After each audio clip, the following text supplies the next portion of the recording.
So మీకు మీ సేవలన్నింటినీ కూడా మీరు ఫ్యూచర్లో ఇంకా ఈ రాజకీయ పరంగా ఇంకా మంచి స్థాయిలోకి వెళ్ళాలని మనస్ఫూర్తిగా కోరుకుంటున్నాము. అలాగే మీరందరూ కూడా ఎప్పుడు ఆరోగ్యంగా మనం ఉండాలని మనస్ఫూర్తిగా కోరుకుంటున్నాము.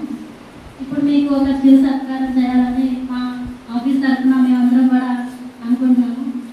Thank you.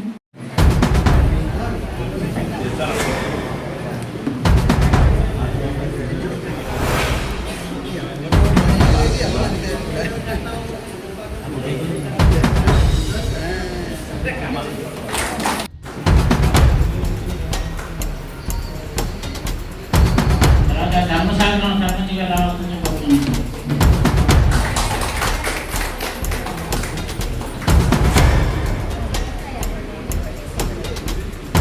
సర్పంచ్గా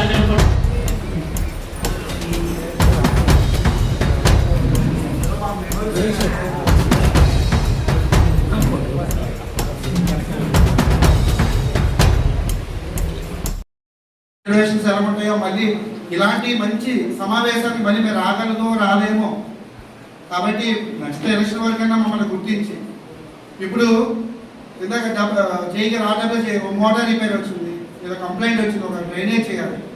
అలాంటప్పుడు మేము అప్పో చేసి పంచాయతీలో నిధులు ఉన్నా లేకపోయినా మా చేతిలో డబ్బులు పెట్టి గౌరవ పంచాయతీ సెక్రటరీ గారి సమక్షంలో ఆ వర్క్ చేసి ప్రజలకు ఎటువంటి ఇబ్బంది లేకుండా చేస్తున్నట్టు ఆ సమయంలో మరి రానున్న రోజుల్లో మీరు మా పదవీ కాలం అయిపోయిందని కాకుండా మా సర్పంచులు ఏమన్నా పని చేసిన వేతన బకాయిలు కానీ, ఎంబూ బకాయిలు కానీ, జనరల్ ఫండ్ బకాయిలు కానీ ఎటువంటి నిధులన్నా వచ్చేటప్పుడు గవర్నమెంట్ నుంచి దయచేసి వాళ్ళని ఇబ్బంది పెట్టకుండా మీరేంటంటే మా పదవీ కాలం అయిపోయిన వెంటనే మండల స్థాయి అధికారిని మమ్మల్ని ప్రత్యేక అధికారుల కింద మీరు నియమించడం జరుగుతుంది.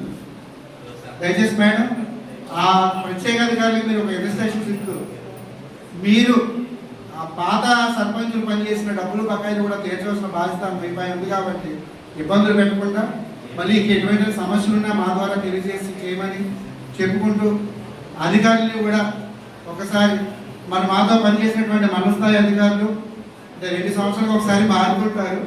గతంలోని గత గవర్నమెంట్లోని ప్రస్తుత గవర్నమెంట్లోని మాతో పనిచేసినటువంటి అధికారులు అందరూ కూడా చాలా మంచి వాళ్ళమ్మా, చాలా చక్కగా పనిచేసిన ఎటువంటి ఇబ్బంది లేకుండా ఫోన్లో చేసిన క్షేత్రస్థాయిలో ఎటువంటి ఇబ్బందులు ఉన్నా సరే వాళ్ళు మాకు అన్నింటిలో కూడా అందుబాటులో ఉన్నారు. కాబట్టి దయచేసి ఇది ఆఖరి సమావేశం మేము అనుకుంటున్నాం.